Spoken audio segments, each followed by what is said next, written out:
For the third year and counting, Richard Skipper has been celebrating the artists you love.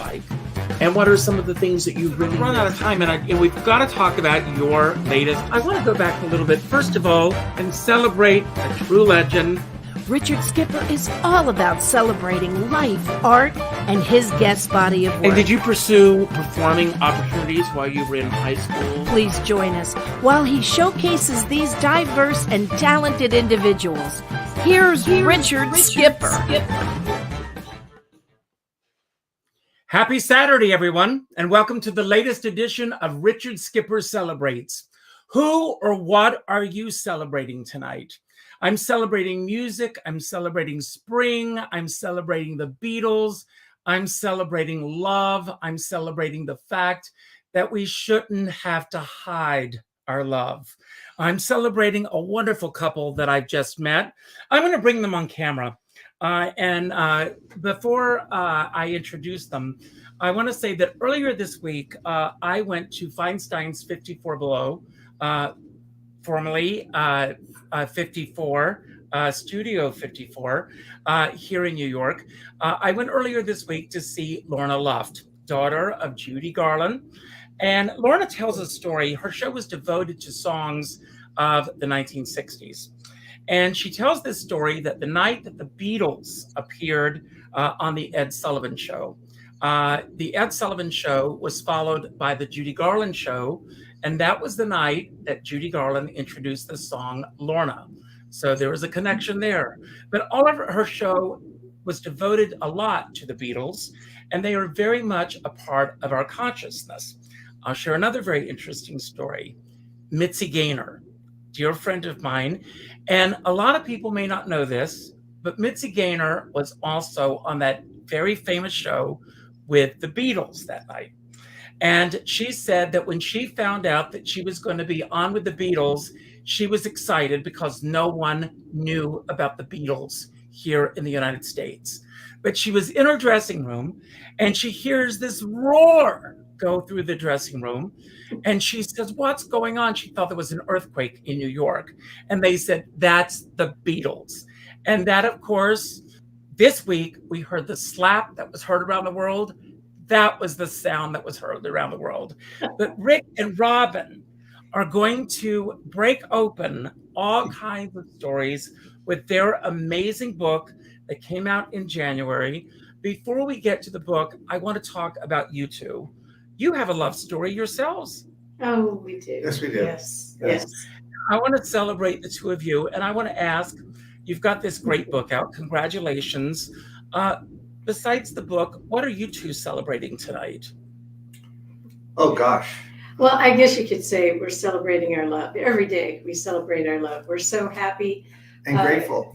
And grateful. Grateful for, people we know, friends, that we love, our family, just, be healthy. I must tell you that we have a dear friend, of course, a best friend of mine, and Robin's, and his name is Dennis McCallion. He's married actually to Jenny Jones. You might have remembered her. She was a talk show host, and she was starstruck. Oh, I've never heard it very well. To win comedy in that category back in the day. But he always said to me something that is true. He says, "It's not how you start the race, but it's how you finish it that counts." And as far as I'm concerned, my relationship with Robin just explains that perfectly. Well, it's the song. And by the way, she's always right about everything. And I don't say that as a joke. I've learned to realize that some days I'll sit up on a soapbox and I'll be, preaching about how I'm right about something. And then 3 days later, I'll go, "Holy cow." She's right again. I don't let that go to my head. Well, it's the old song. It's not where you start, it's where you finish. That's and that, right. And that sums it up. I always start my show with a random question that I don't look at, believe it or not. And I'm going to start with this random question tonight. And ladies, first, I'm going to let you answer, Robin. And then Rick, you'll give your answer. And the question, Robin, is if you could have any superpower, what would you choose? Oh my goodness. A superpower. I think it might be the power to stay alive with the people I want to be alive with. What a great answer. Wow. And Rick? Well, I'm kind of a throwback to the 1960s. So I would like to have the power to bring peace to the world in all its wonderfulness. It just seems that I've always sort of fell into the concept of having peace and love. It sort of escapes all the time. And I keep wondering when we can all get smart enough to embrace it and really live by it. And that now have that power to bestow on everybody. Now, I also want to say, I want to explain something to both of you. Each day I pull a word or a phrase, and today it's giving back. And I want to ask, do each of you have a favorite charity or something that you put at the forefront, or an organization that you want to give to, or anything? And if so, I would like our viewers tonight to contribute to that organization. Well, I have to say for me that there's two. One is the Arthritis Foundation. The other is the AIDS Foundation. Yes. I think, what was it? AIDS Project LA, that's, I think, was started and driven by David Geffen, and also Ryan White organization, which both those organizations, in fact, all three of them, seem to help a lot of people in the world dealing and battling with this disease. So anyone out there watching tonight's show, and I will have the information on YouTube for both of these organizations after the show, if anyone, and I'm going to make a contribution myself to thank both of you for being here tonight. So thank you for doing that. And we are here tonight. I do also want to offer my condolences. Larry Stanton, who just passed away just a few days ago. That's correct. And so I offer my condolences. Thank you. We were fortunate enough that he allowed us to tell his story, and we can get more into that. But he hasn't been well for the last several months, and I. Even though I've known him since I was 12 years old, he sort of wanted me to be in a band, and he was all about music and all that. But I will miss him. We will miss him.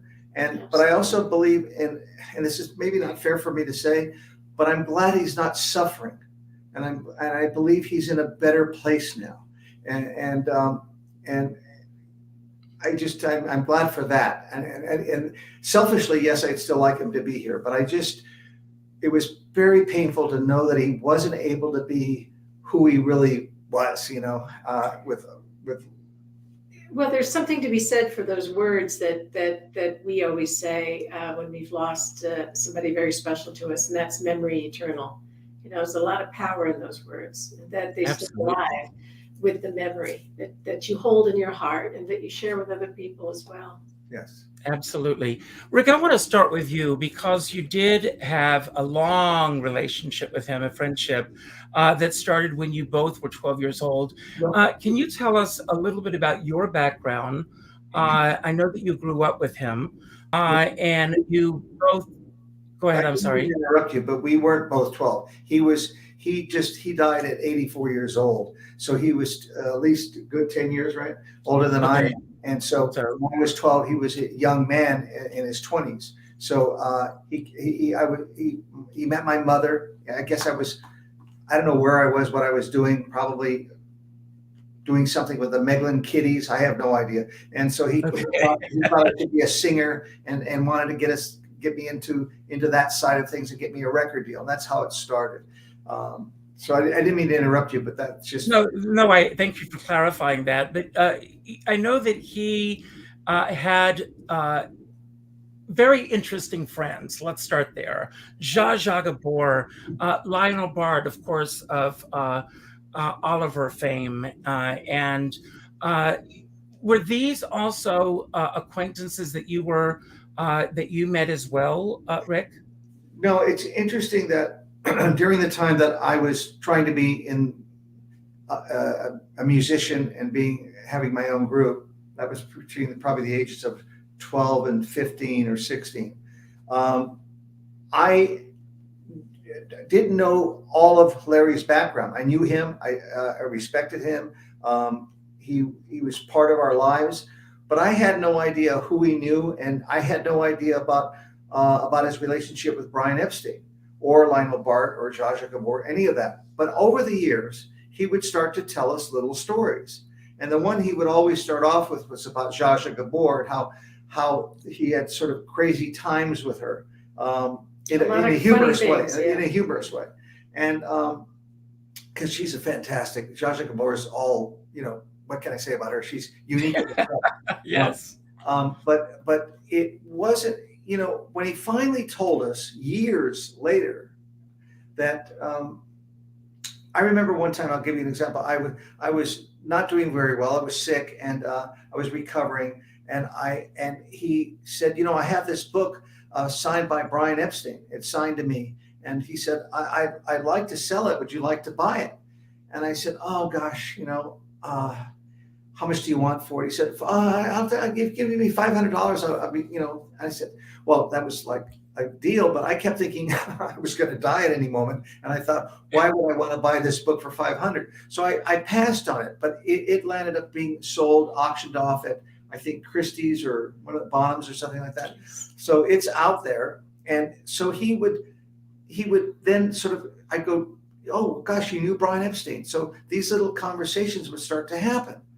And it just fascinated me that he knew Brian. And of course, when I was 12, 13, 14, 15, he never mentioned Brian to us. So he kept his personal life very, very private. Right. So I had no idea, as an example, of his sexual preference. I had no idea that he was gay. He sort of kept it from me and from everybody I knew. It didn't matter anyway to us. I didn't have any suspicions. He was just Larry. He was a good guy trying to help us. But over time, Robin and I would say, Larry, you've got such a great story here. Why don't you just put a little article together and, maybe submit it to, I remember saying Reader's Digest, that's where I went to in my mind. And he said, no. Well, he was very guarded about his personal life, his sexual life. And you understand, he came from a generation that was persecuted and ridiculed for being gay. And so he was very careful about that. Now, also, if you don't mind my interrupting, so that our listeners know, it was also illegal. Well, so that, yes. Extremely illegal. I mean, they toss you in jail worldwide, pretty much, from England to the United States. In fact, England started changing their laws in 1967, when actually the year Brian Epstein died, they started changing their laws. We didn't change our laws in the United States until, when was it, Robin? I think they're close to 2000. It just kind of like, it's amazing how slowly we responded to that. But here it is now, he's guarded. Why is he going to open up to me? Even though we've been lifetime friends, he's guarded. Well, he opened up to Robin. Robin, why don't you tell him about why? Well, we'd have some conversations about, myself and my growing up and my family. And I shared with him that my father, who was bisexual, but decided homosexuality was what, he felt comfortable with.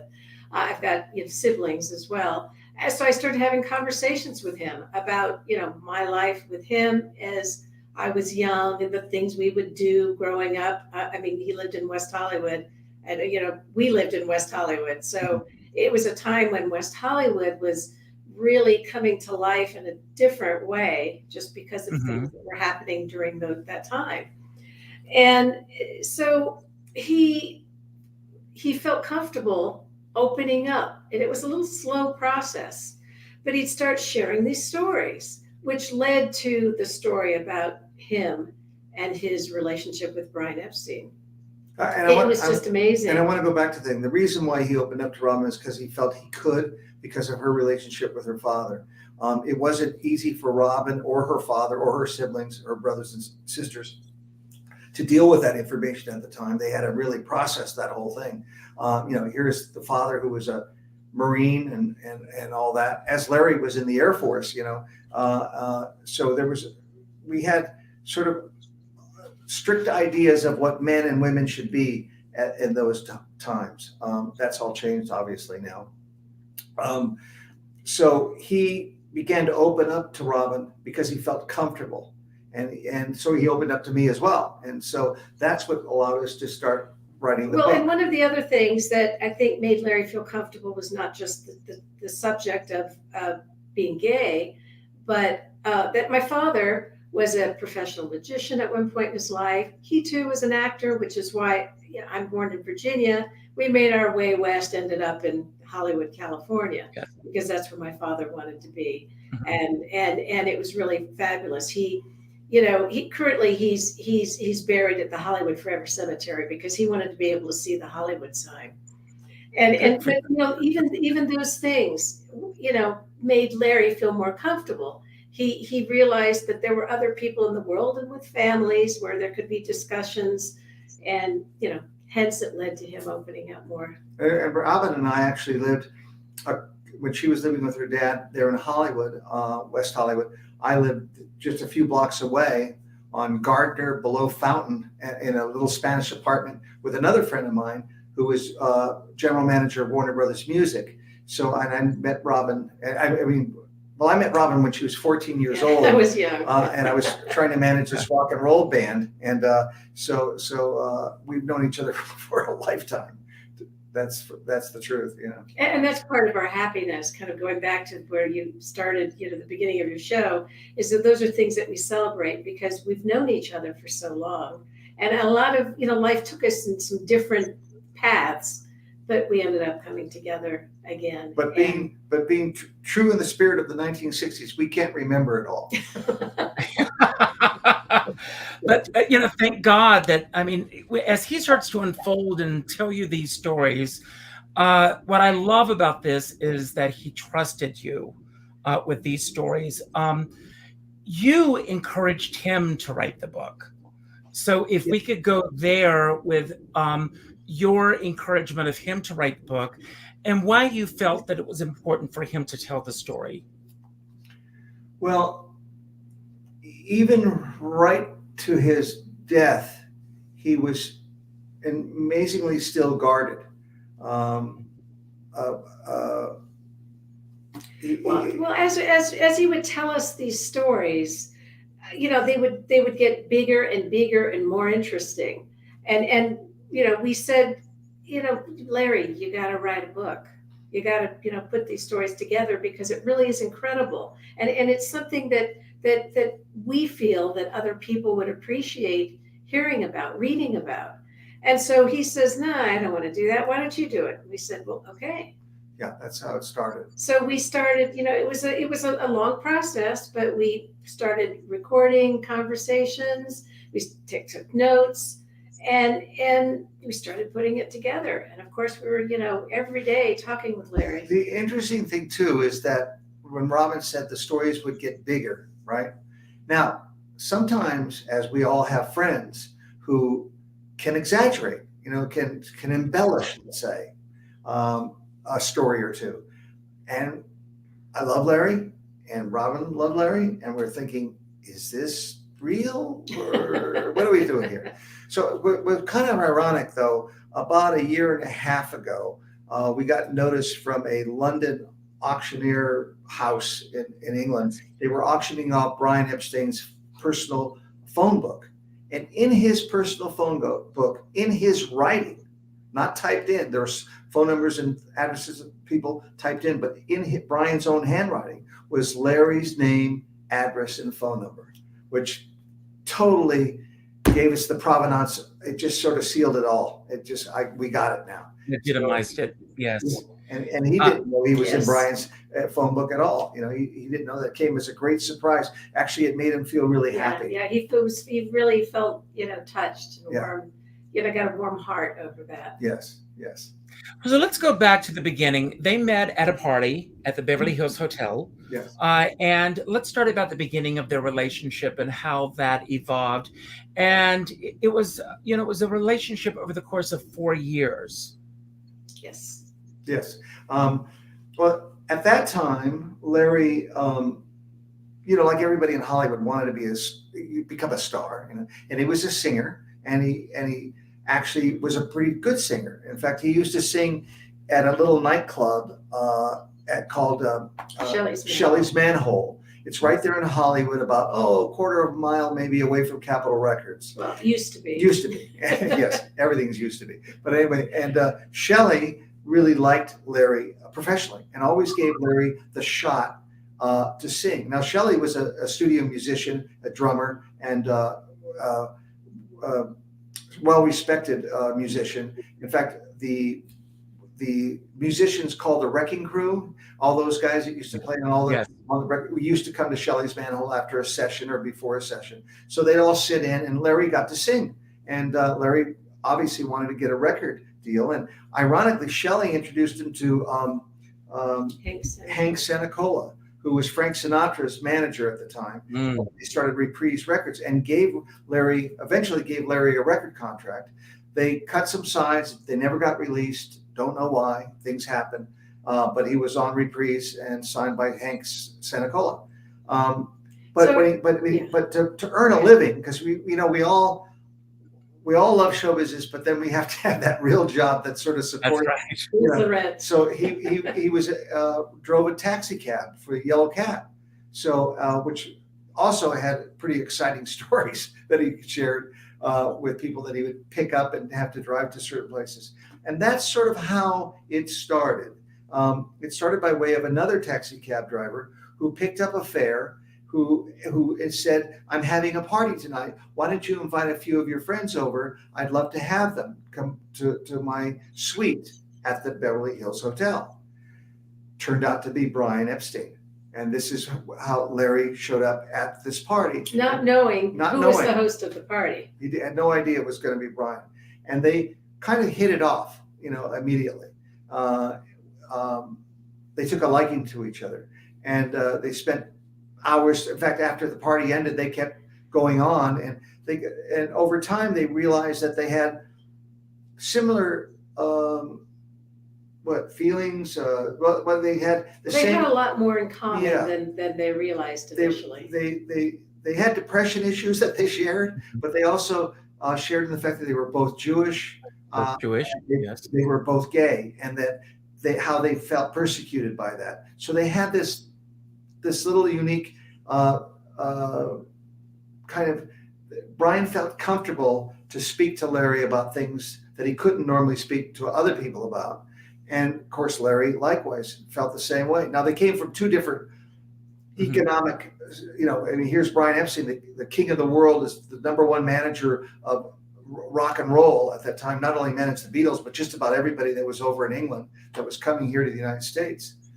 And here's Larry, this humble little taxi cab driver wanting to be a great singer. Now, he never told Brian he wanted to be a singer. He felt, again, that if he told Brian he was a singer, that Brian would interpret it that as, oh, here's another guy that's climbing on me because he did something for me. And he never, ever revealed that until one accidental night, which is in the book, where he sort of had to tell Brian about it.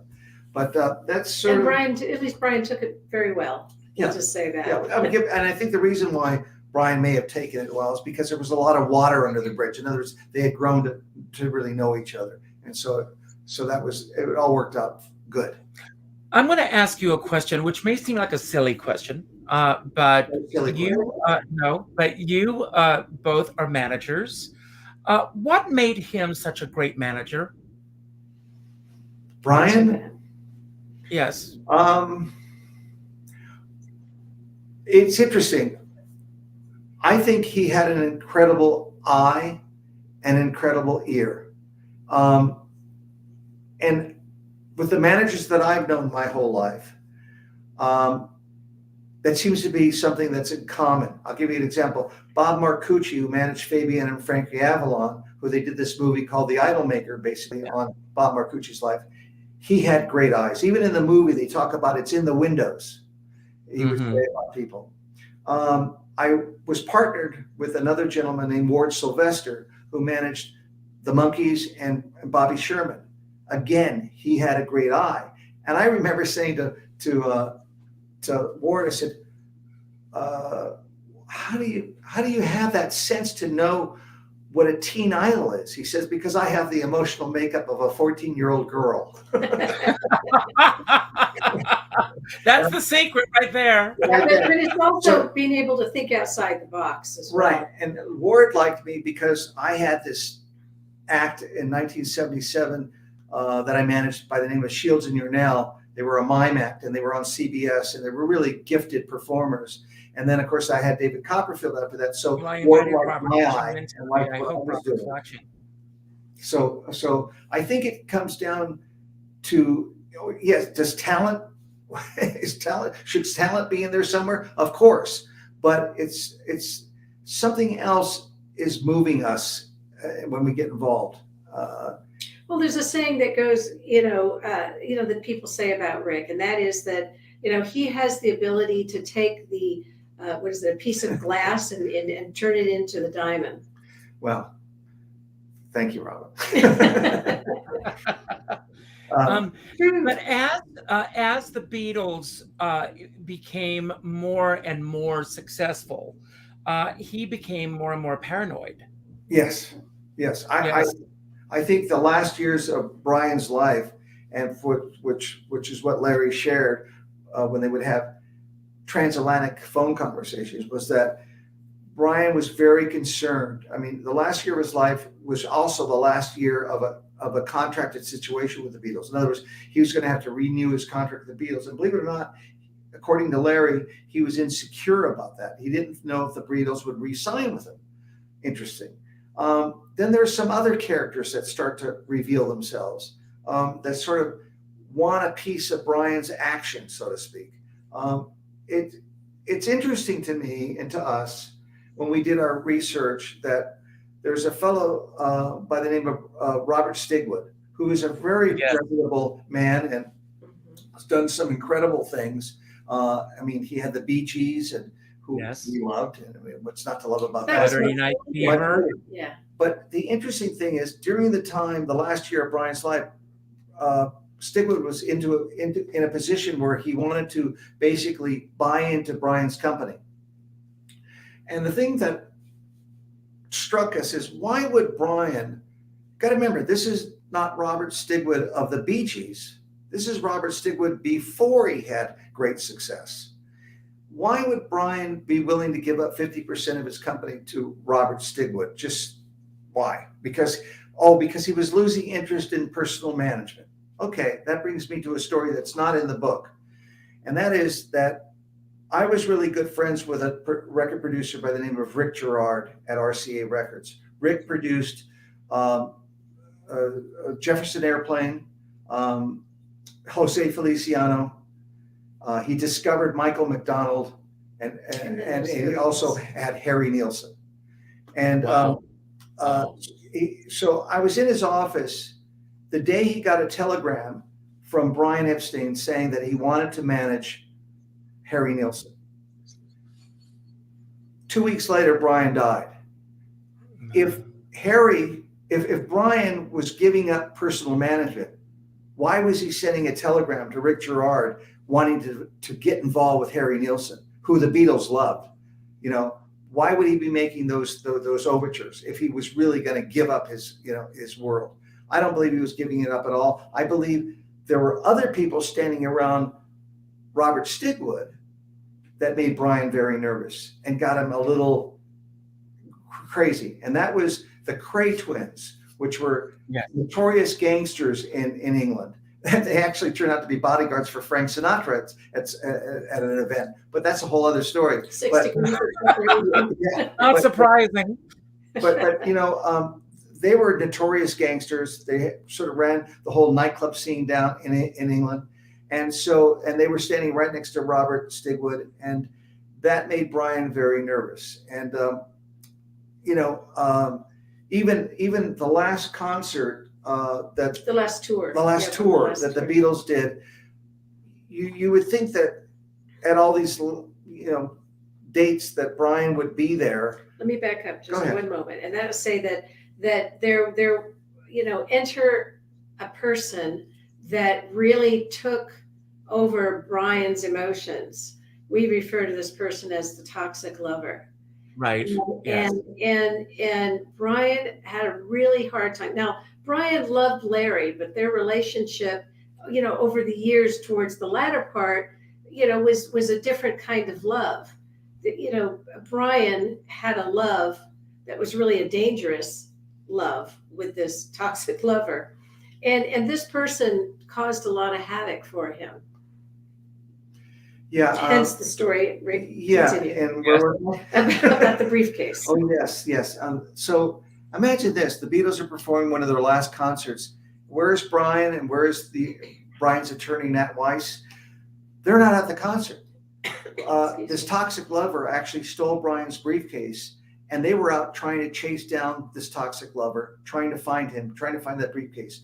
In the briefcase, there was contracts, there were pills, there were compromising photographs of Brian when he would go to these parties with Lord Boothby and all these different characters in London. And he was very nervous about that being exposed to the world because not that he had a problem with who he was, but he didn't want to put his artists in an embarrassing situation. The Beatles knew he was gay. Most of his clients knew he was gay. It wasn't those people he was worried about. It was the public image that he was worried about. What would it do to harm the Beatles? I mean, you saw what happened with John Lennon when he mentioned that he might be more popular than Christ. They started burning the album. So God forbid they should find out his manager is gay. Well, and then also that he could be arrested.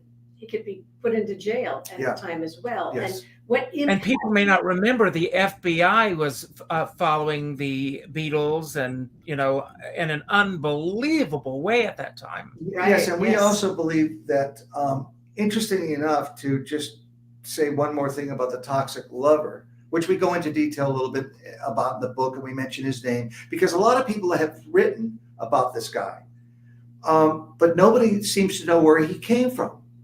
Well, to tell you the truth, he came from an introduction through Larry, because Larry's roommate went to high school with this toxic lover and came out to stay with Larry and his roommate. And that's how he met Brian. So Larry's the one that actually introduced Brian, and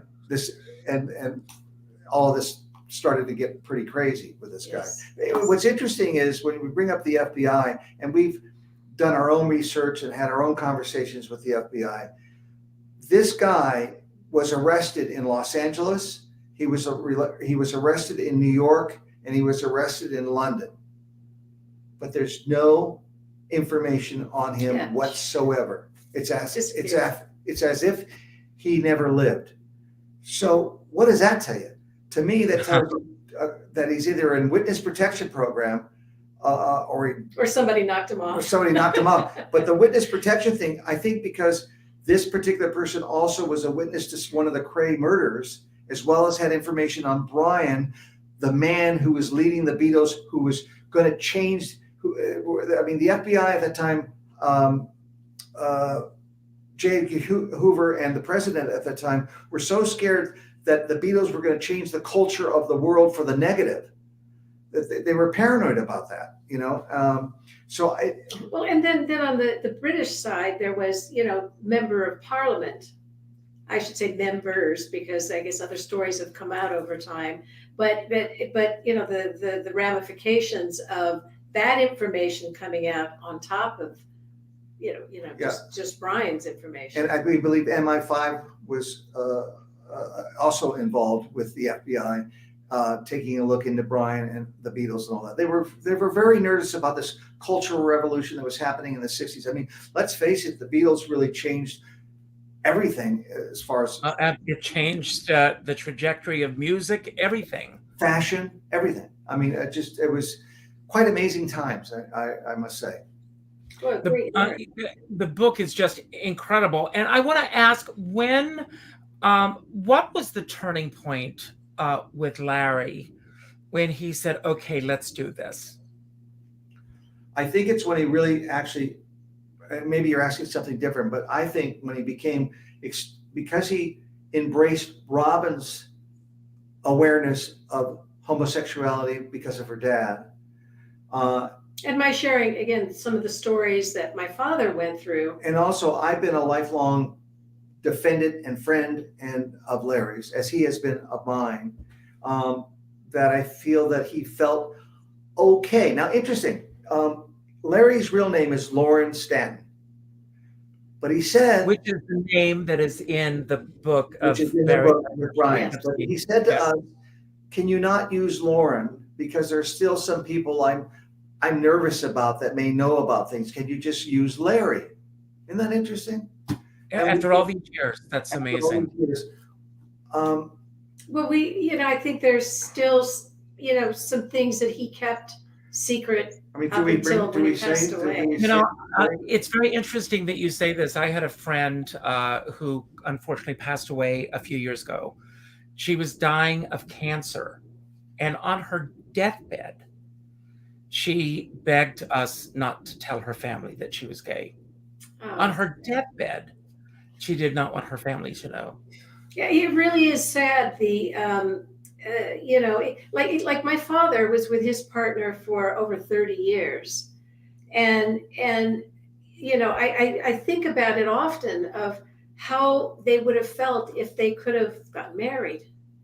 Mm-hmm. And while his partner was like, a dad, second dad to myself and my siblings, just their relationship and how much they loved each other.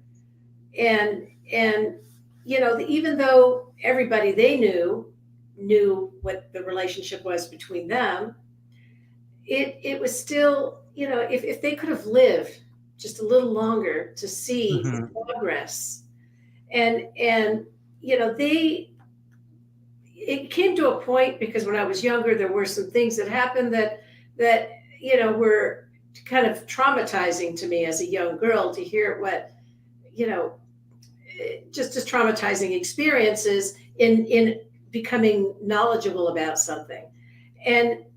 But later, all of that changed, but those, those things still affected Larry up until we believe until the time he passed away. Robin, stop me if I'm out of line, but I'm going to share something that we just found out 2 days ago. His wonderful niece gave us a call, and that's how we found out he had passed away. We had talked to him on Sunday, and he passed away on Monday. And all of a sudden we get this call from his niece. He lived with a gentleman who's 97 years old, but I've always known him as his roommate, as his friend, who really wasn't gay. Okay, that's how I knew. Well, yeah, that's how we knew both. It. Yeah. She tells me, no, that was his domestic partner. And when I talked to Larry on Sunday, he said he was going to move away to his niece's house once he got out of the hospital. She was going to take care of him. He said, but I'm really going to miss Albert. He said, I'm really going to miss him. I've been with him for 20 years. And he was choked up about that. And I said, well, no, it's going to be okay. We're going to visit him. We could go and see him, and it's going to be all okay. But you're going to be in a better place with your niece. I had no idea. And maybe that's naive on my part, but it wasn't until the niece said, if you really saw what she saw and how they lived in the house, you would know. It would be very clear. It was confirmation to her. Yeah. Because, Larry had shared with that niece. And it's funny. His private. He didn't share that with us. Yeah. And I'm going to tell you, we're the closest people to him ever. And he still had reservations about coming out of the closet, if you will. That's how traumatic I think most people of that generation were. I'm not saying it's still not that way now, but it's less than it was in the 60s when it was illegal, totally illegal. So what has been the overall response that the two of you have gotten over from the book? Well, very, very positive. Very positive. We like to go to all the Beatles groups and let them know what's going on. In fact, even this show, and it seems like all of them have been very sort of thumbs up and caring. That's great. It took them a while to realize no, this is not a biography about Brian Epstein. This is a story about two men and their intimate relationship. And not a story about the Beatles, too. No, So initially, exactly. people think Exactly. that, and it isn't. It isn't. It's the backstory. It's the backdrop to it, but it's about these two men that shared this life. Incredible relationship Yes. together, really. I think it's wonderful. Congratulations, on getting this book out. I know the book came out in January, and I know that Larry has been ill for quite some time.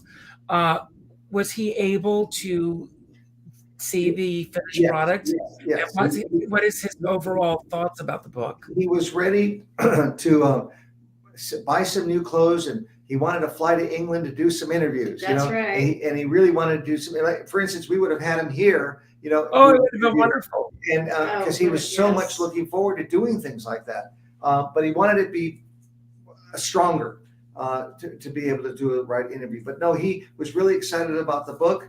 Well, he loved wearing hats too, Yes. as we do as well. We love hats. Yeah. But Larry, had a hat he bought new, was sitting there waiting. He said, "I'm wearing this hat when we go to England and when I start doing interviews."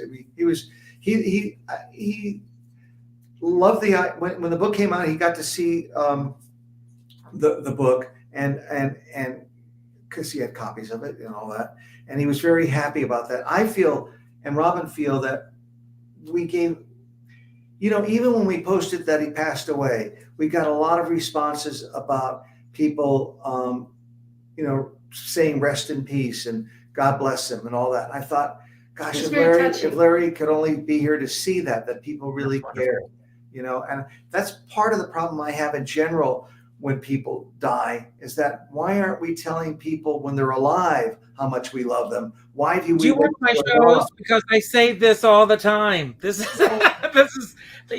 my song and dance. Yeah. I'm very interested in process. So I want to know what your process was in writing. First of all, how long did it take you to write the book?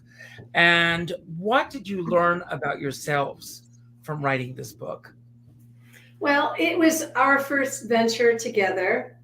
I'd say adventure together, As authors. writing, as authors. And it was a real test in our being able to, deal with any conflict between each other, because, we'd kind of trade off. I'd be taking notes and he'd be writing, and then I'd go look at what he wrote and make some changes. And I heard it this way, that way. Well, no, let's look this up. Let's do the research. So it was really a fantastic project together. We had a lot of fun. It took us a couple of years to get this together. Let me just say this, that I noticed that on the top of our heads, that you've got the Beatles song, "You've Got to Hide Your Love Away." Now, I'm going to tell you something interesting. We sort of came up with this, being aware of that song, we thought, wow, hide your love away. That's exactly what was going on with Brian. That's exactly what was going on with Larry and many, many others. So we thought that should be the title. So now we're at, I don't know where, Barnes and Noble. Costco, I think it was.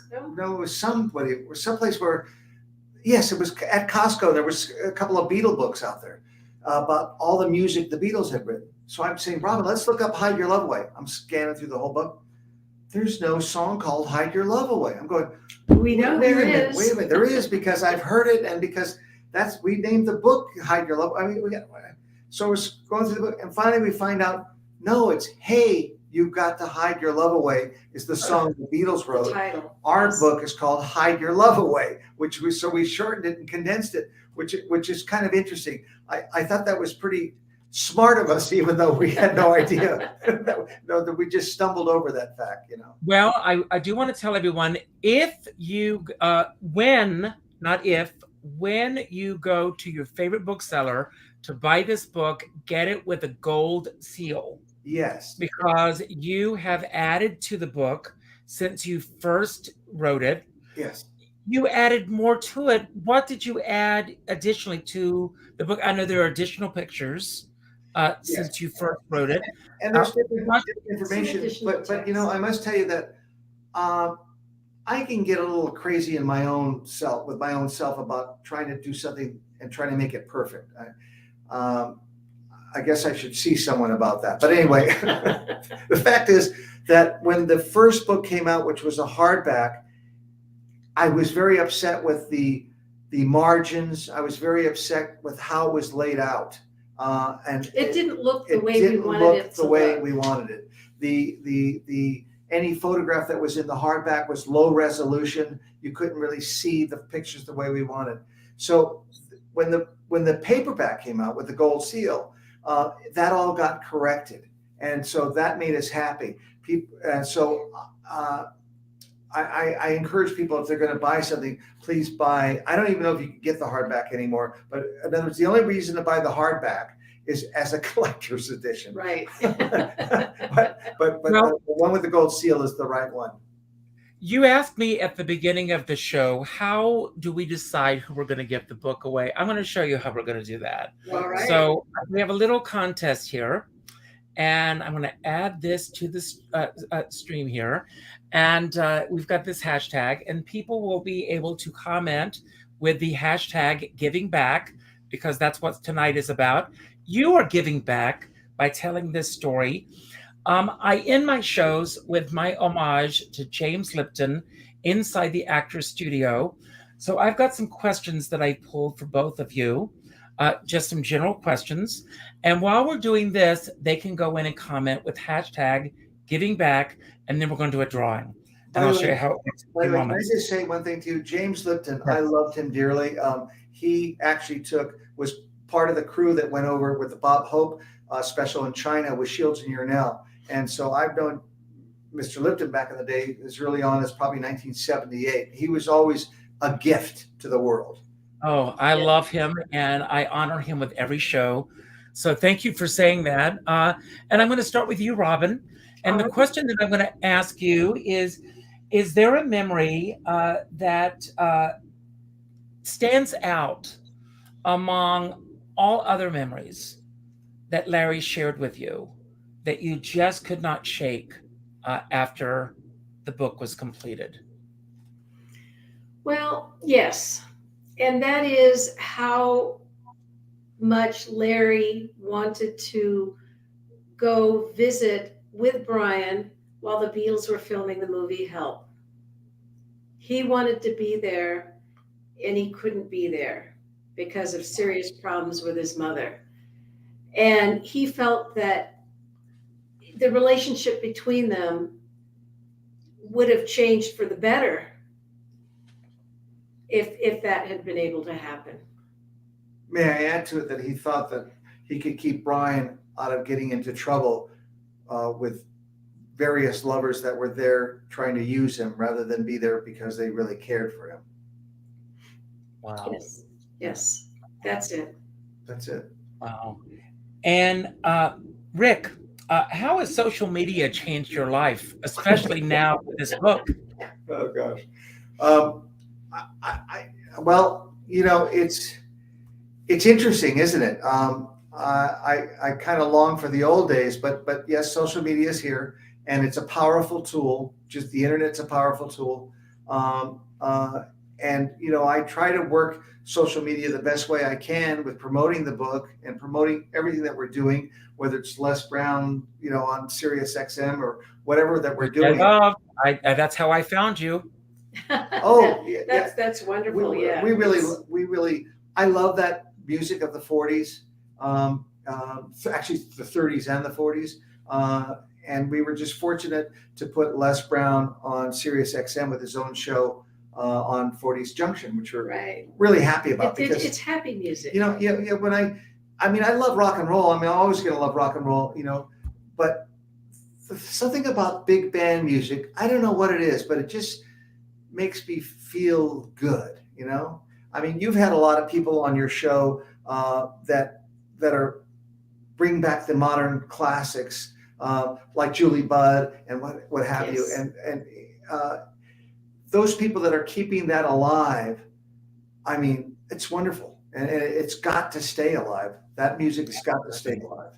Well, speaking of Les Brown's show and the 40s Junction, I'd like to add that some of the fan mail that he receives are from young people. Yes. 17 years old, Yeah, for we're example. surprised. And we're very, very happy that there seems to be, this, generation out there that is really, growing to appreciate and understand the music from that time.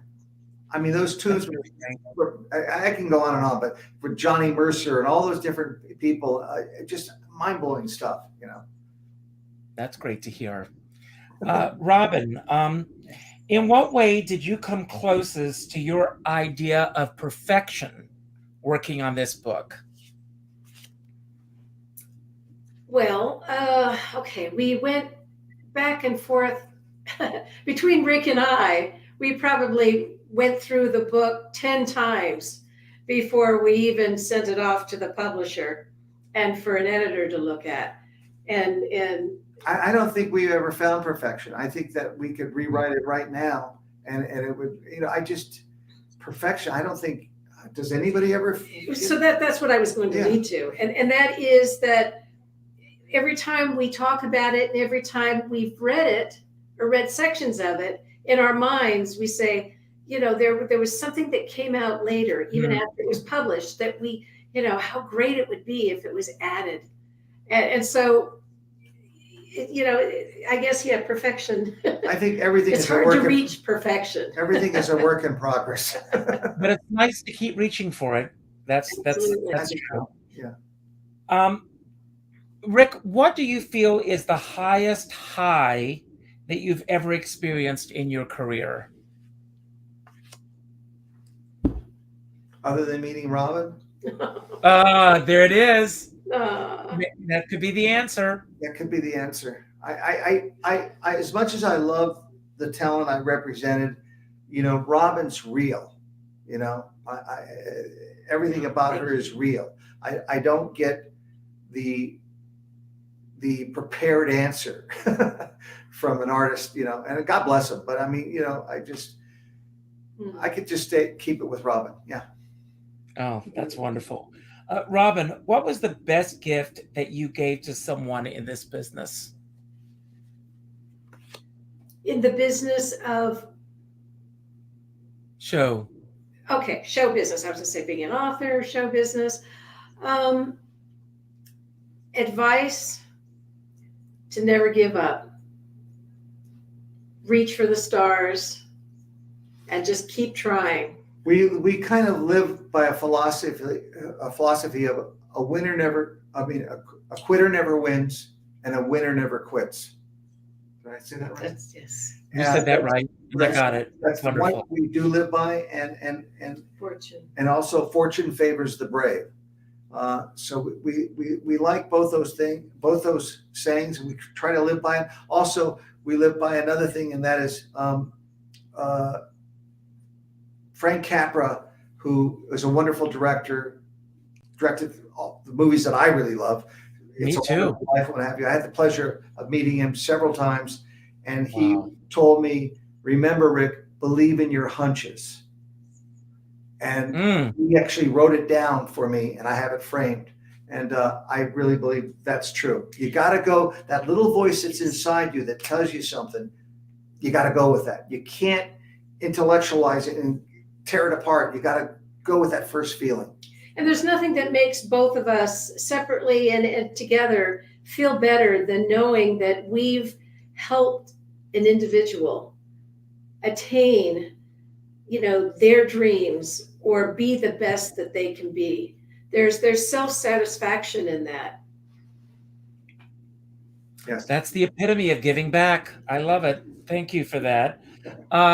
Robin, what was the greatest advice that you ever got from your dad?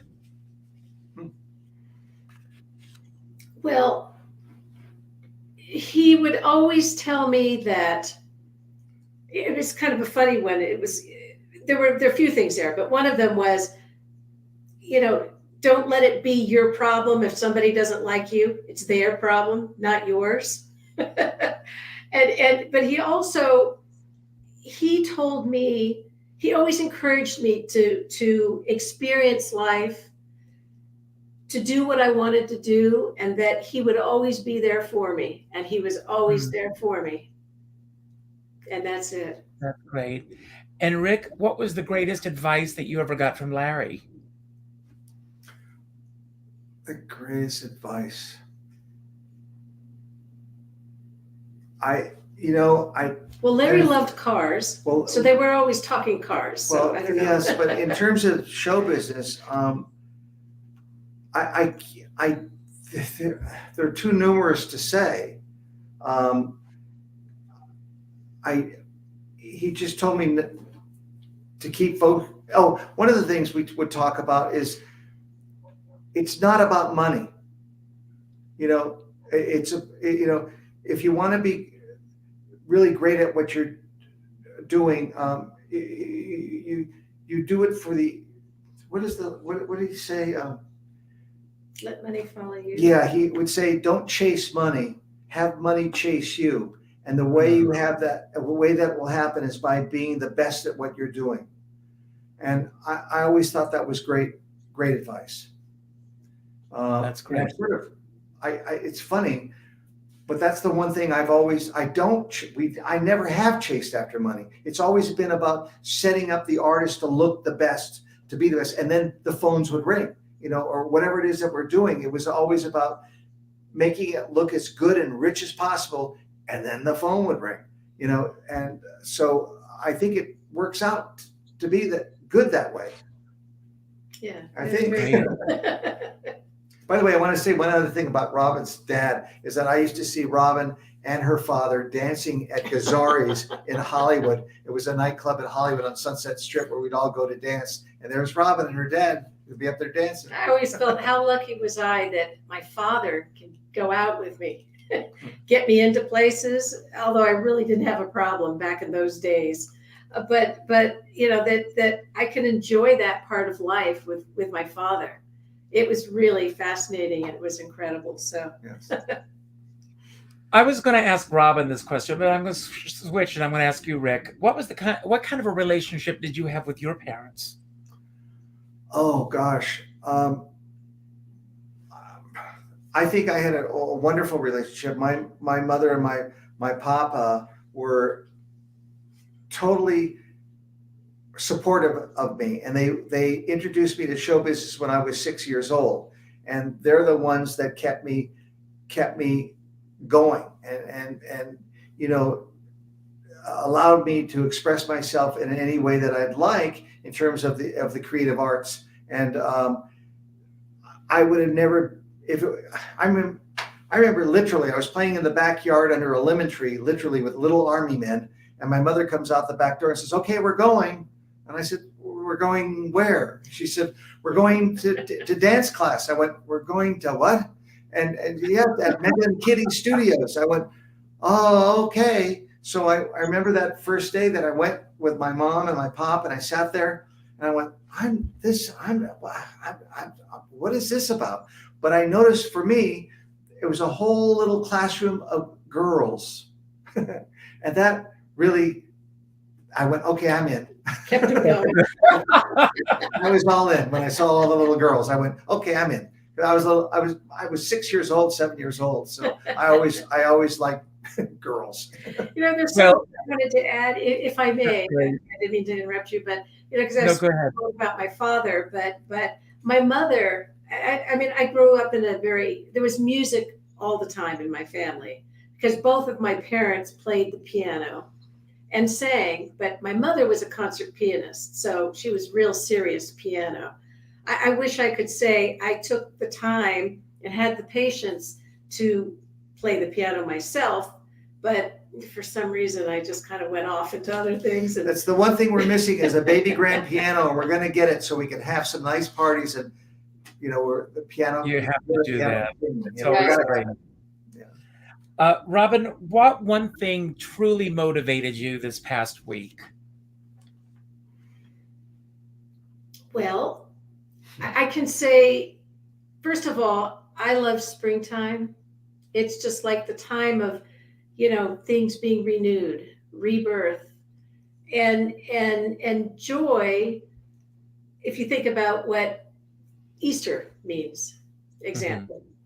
Mm-hmm. And I love flowers, and I love that things are blooming. I've always loved flowers my whole life, and just the color, all the colors, and the trees, and all of these things motivate me. They kind of give me a little push to work harder at whatever it is that I'm going to do. It could be housework, it could be writing, because we're working on other books, other projects as well. But all of that is what really motivates me, inspires me to just.